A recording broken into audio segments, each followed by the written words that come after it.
The Monty and the Pharaoh Show is brought to you by... Because wine is your second favorite four-letter word. California wine, New York attitude. Good fucking wine. Yeah.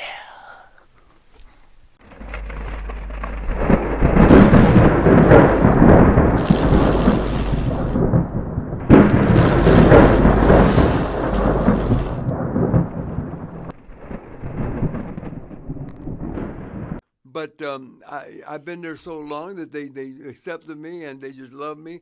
Just like you stay so many places, they got to switch you that way. But let me ask you this question, right? Yeah. So I grew up a WWE guy. My partner did too. So, in fact, I could tell you the first time I ever saw wrestling was the Valiant Brothers. And man. I had never seen any wrestling before. But the point is, you were a serious, really big guy. When you go to the Mid-Atlantic, you became a fan favorite. You're kind of playing around with the fans. Do you feel in some way that kind of hurt you because, you know, you were more, fair to say, and respectfully, you were too gimmicky, I thought. Mm-hmm. Okay. All right. It got over because it was so different. And you got to be different to stand out. Right. And I wasn't the first blonde. You know, I wasn't the first to come out to music. Gorgeous George came out to music just once or twice. Ernie Roth, I'm sorry, the Grand Wizard told me, and he's the one that suggested it. And so Ernie Roth said, "Hey, change your gimmick." No, yeah. Once I did, once I turned heel and all that, they put him with me. Okay. And brought in Beautiful Bobby, not Beautiful Bobby Eaton, the original Beautiful Bobby Harmon. Mm-hmm. And so that was his mate. That was Ernie. They brought him in, and so it was Beautiful Bobby, Handsome Jimmy, and we were a tag team, and he suggested for us to use it. See, and it was different. We were the first to come out in the garden with it, doing it, and you know, and I noticed that I said, man, you know, Ernie, yeah, man, you know, music gets you rocking, man. Get the people, man, and do we really want that and all that? He says, yeah, because you know, you're handsome and he's luscious, and I mean not luscious, John. He's a pretty boy, so I says. Bobby Harmon, yeah, and beautiful. He was beautiful, and I was handsome, and so then when Johnny came along, you know, then we had to find a name for him, and we said Luscious, and Bobby Heenan had to replace himself. You know, he wanted to go with Gagne. We was working WWA and for Bruiser in Indianapolis, and. So, Indianapolis would the WWA and AWA would both run. Gagne and Bruiser would run together. Chicago, the amphitheater, one big show a month, and they send all their tapes in, and we'd send our tapes in, and man, we'd sell that thing out every, you know, just like Madison Square Garden, and so that was Chicago big, and so Bobby wanted to go there, and Bruiser says you got to replace yourself.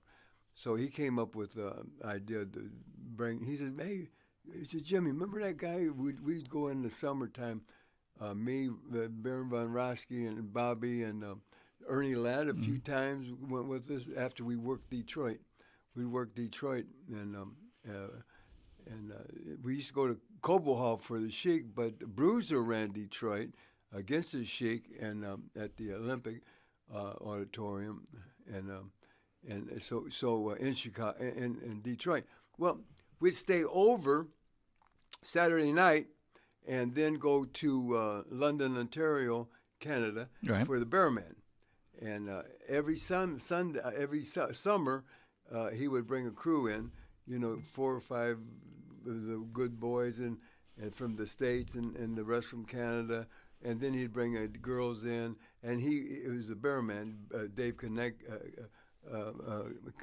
Carnegie, I can't think of his last name now.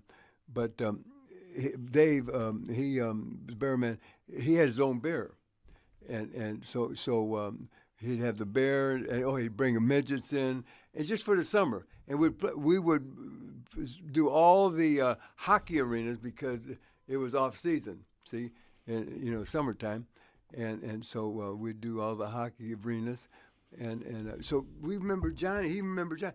He said, "Let's make him a Valiant Brother." Big, good look at his name was John L. Sullivan, and his real name is Thomas Sullivan, but he's going as John L. Sullivan, and so that was his replacement. So here's a perfect example. So we're gonna get him over. So me and Bobby started talking about him. Nobody's ever seen him. Not a picture. He didn't come in for TV early. He didn't do nothing.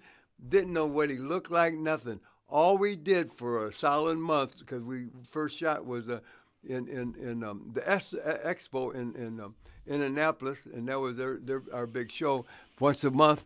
And so for 4 weeks we started talking, and that, hey, wait till you see the Valiant Brothers, Handsome Jimmy and my brother Luscious Johnny. And I said, hey, there's no difference between Handsome Jimmy and Luscious Johnny. Hey, Luscious Johnny's not handsome. He's just luscious. Hey, I'm not luscious. I'm just handsome. That's the only difference. There ain't nothing other. I said, he's mean. He's green. He's a fighting machine. I don't know what I said, man. And Bobby Heenan's putting him over and over. Brother, when we walked down and we were going against the tag champions, the WWA tag champions, which was Wilbur Snyder and Pepper Gomez, and when they walked down the aisle, we walked down the aisle. He had so much heat, Johnny did, right, because he had my heat and Bobby's heat, just like I had Strongbow's heat. Yeah. See, without being seen, he did it, but I was being seen with him. See, and I'm gonna tell you a true story. I love Johnny. God bless him. And he was just struggling, trying to get that break, never got that break yet. This was his big break, and he's ready. Oh, what a good talker, man. He could, and he could go, he could work, man. And so they put us together, and we beat him. We won the belts that night. And he came in, and years ago, they'd pay you every night cash. Every night. And brother, that very first night, man, Bruiser handed him $1,000. He cried like a baby.